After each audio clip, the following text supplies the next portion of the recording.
Bien-aimés, soyez les bienvenus sur notre chaîne, sur notre page. Le vendredi, nous ferons effort de mettre nos pas dans les pas de Jésus à travers sa souffrance, c'est-à-dire le chemin de croix. Aujourd'hui, spécialement, nous choisissons la troisième station. Jésus tombe pour la première fois sous le poids de sa croix. Jésus porte la croix avec joie, mais elle est tellement lourde qu'il succombe sous son poids. Les soldats n'aident pas Jésus, au contraire, pour le relever, ils lui donnent les coups de pied, ils le frappent. Oh Jésus, ce sont mes péchés qui ont ainsi alourdi votre croix et qui vous ont fait succomber. Et mon impénitence ressemble à la cruauté des soldats.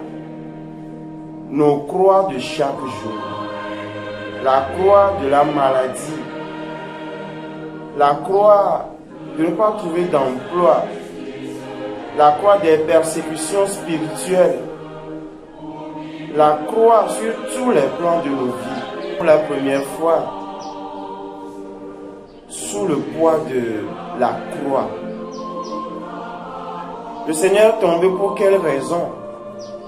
Je pense que si le Fils de Dieu est tombé, c'est pour nous dire que quelles que soient nos chutes, nous aussi, nous aurons la force en lui pour nous relever.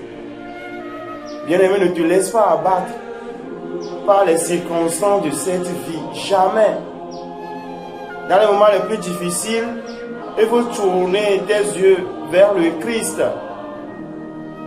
C'est mon curé, mon ancien curé de la paroisse Norbert City qui disait: des fois, pour trouver soulagement au moment de tes souffrances, il faut prendre le chemin de croix et méditer chaque partie du chemin de croix. Après cette méditation profonde, bien-aimé, on retrouve toujours la joie. Parce que, venez à moi, le Seigneur a dit, vous tous qui peinez sur vos poids. Et chaque fois que nous mettons nos pas dans sa souffrance, nous trouvons toujours le soulagement. Que cette journée vous soit agréable, paisible.